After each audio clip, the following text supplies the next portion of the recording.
Leipzig University, Germany, 1879. Professor Wilhelm Wundt experiments on the human senses.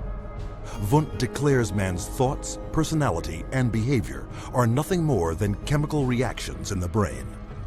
Wundt became frustrated with his inability to change behavior because he was dealing with the original, psychology. That's the psyche, that's the soul. He created a new science, which was based on man being an animal without a soul, to be trained. Not to be a thinker, but to be trained. Students from around the world gathered to study Wundt's new definition of man as a soulless organism. The spirit of the age was summed up by German philosopher Friedrich Nietzsche. Gott ist tot. Gott bleibt tot. Und wir haben ihn getötet. Following Wundt's theory, a Russian, Ivan Pavlov, conducted animal experiments seeking methods to modify behavior. Pavlov studied Wilhelm Wundt in Leipzig, Germany, in the late 1800s, and he experimented with dogs with electrodes and stimulus response, denying privileges, to denying rewards. And he noticed that when you brought out some food in front of animals, dogs in particular, that they would begin to salivate. So he'd ring the bell at the same time that he brought the food out, and then eventually, instead of bringing the food out, he just rang the bell, and of course the dogs got all excited. He called that a conditioned reflex. Pavlov's first human subjects were children. He punched holes in their cheeks to collect and measure their saliva. Pavlovian conditioning became one of the major foundations of a lot of behavioral science research in the 20th century. The idea that behavior could be controlled through repetitive conditioning became known as behaviorism. The behaviorists believed that all children are animals and can be trained as animals. This was the view of behaviorists. As a matter of fact, John Watson, the most famous of the behaviorists, says that you have to treat human beings or look at human beings the way you would look at the ox you slaughter. See, the behavior is not interested in what's up in your head or your soul because they don't believe there is a soul. Watson's successor, Harvard psychologist B.F. Skinner, believed all behavior could be manipulated to suit whatever ends the behavioral psychologist was seeking.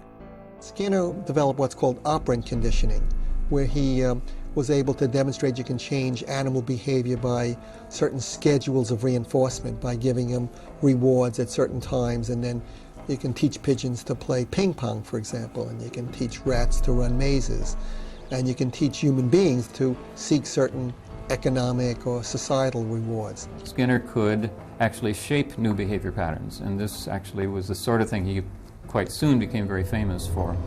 Perhaps his most notorious experiment was the Skinner box. He was designing the Skinner box, which is something like a big playpen, but everything in it's controlled. The temperature's controlled, the light's controlled, and so on. And the idea is then you present children with certain stimuli that you want them to learn to react to. For nearly a year, Skinner isolated his daughter in a box similar to those he built for rats. The child was stimulated and had to respond in a certain way, like a chicken or a rat in a cage, because they firmly believe that children are animals. If you believe, though, that a child is a human being, you can't train him like a rat. Today, about $40 million a year in taxpayer money is paid out by the United States National Institute of Mental Health for behavioral psychology research, a total of $20 billion for all research since 1948. With these funds, psychiatrists apply the same conditioning techniques developed by Pavlov, Watson, and Skinner. Case in point, a juvenile detention center where children are hooked up to batteries delivering peak values of up to 270 volts and shocked in a procedure called aversion therapy. Antoine was having a number of problems because he was up at a center that was shocking him every time he did anything. There was a button on a little, almost like a TV remote, that would be used and pushed. They will get an additional shock for trying to remove the electrode. So they're expected to sit there and let this electricity pass through their skin without trying to remove it. If they yell in anticipation of the shock, they will shock the student an additional time for yell. The cost to send a student to Judge Rottenberg from New York is about $214,000 per student. These students are tortured. They're given this electric shock therapy for no other reason but to inflict pain. Other techniques include administering electric shock to treat sexual deviance, sending powerful magnetic impulses through the skull to interrupt brain activity, and shooting high voltage through surgically implanted electrodes, all to stifle problem behavior, and costing up to $100,000 per patient.